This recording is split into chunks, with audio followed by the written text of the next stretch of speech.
Good morning, students. Hope you all are studying well.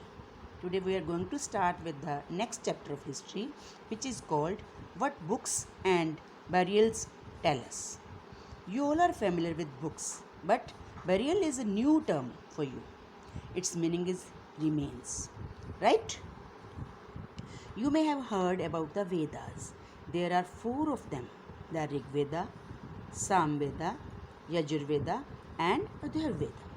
The oldest Veda is the Rig Veda, composed about 3500 years ago. The Rig Veda includes more than 1,000 hymns called Sukta or well said. Now, you all must be thinking, what are hymns? These are songs or poems in praise of God. These hymns are in praise of various gods and goddesses. Three gods are especially important: Agni, the god of fire; Indra, a warrior god; and Soma, a plant from which a special drink was prepared. These hymns were composed by sages or rishis.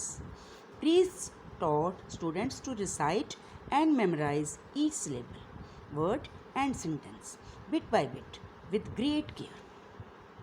Most of the hymns were composed, taught, and learnt by men.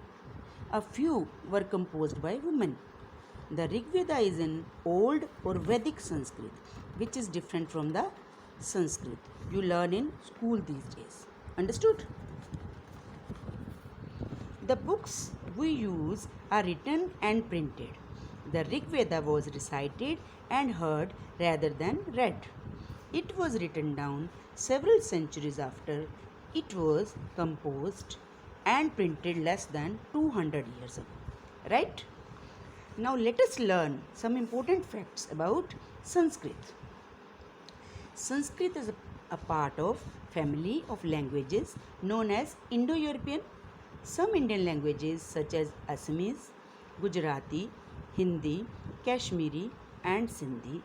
Asian languages such as Persian and many European languages such as English, French, German, Greek, Italian, and Spanish belong to this family. They are called a family because they originally had words in common. Take the words matter, Ma, Hindi, and mother, English.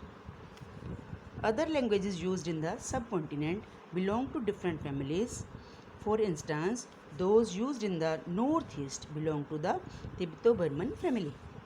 Tamil, Telugu, Kannada, and Malayalam belong to the Dravidian family, and the languages spoken in Jharkhand and parts of central India belong to the Austro-Asiatic family. Now children, earlier we came to know about the fact the Sanskrit used then was different. So now let us understand how did historians studied the Rig Veda. Historians, like archaeologists, find out about the past, but in addition to material remains, they examine written sources as well. Some of the hymns in the Rig Veda are in the form of dialogues.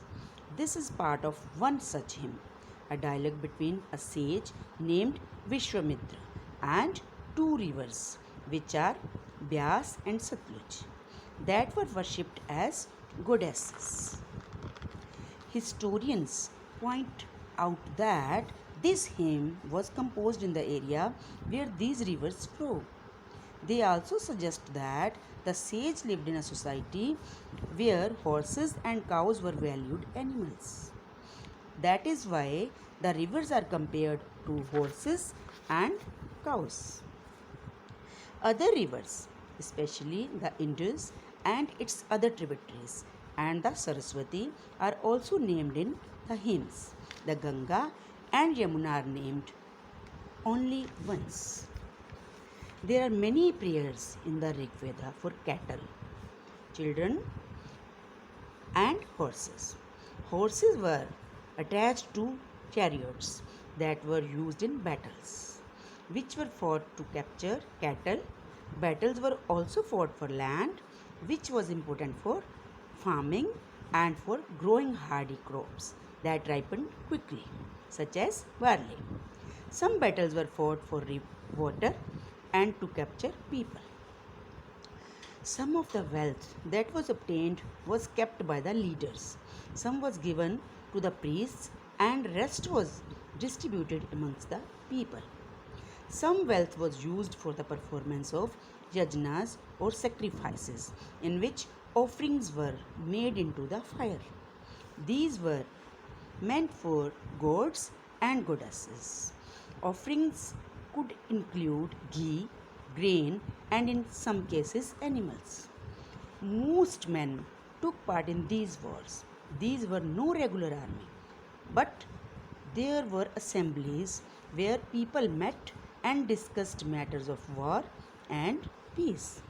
They also chose leaders who were often brave and skillful warriors. Now it's time to study words to describe people.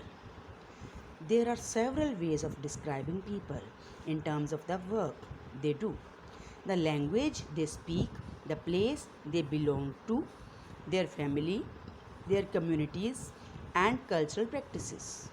Let us see some of the words used to describe people found in the Rig Veda. There are two groups who are described in terms of their work: the priests, sometimes called Brahmins, who performed various rituals, and the Rajas. These Rajas were not like the ones you will be learning about later. They did not have capital cities, places, or armies, nor did they collect taxes.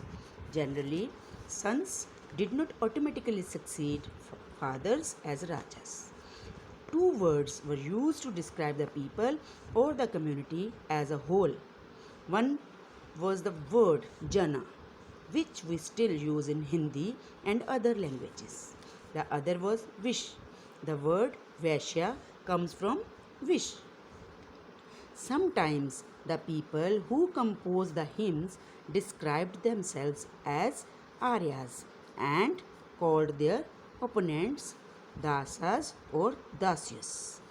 These were people who did not perform sacrifices and probably spoke different languages. Later, the term Dasa came to mean slave. Slaves were women and men who were often captured in war. They were treated as the property of their owners, who could make them do whatever work they wanted.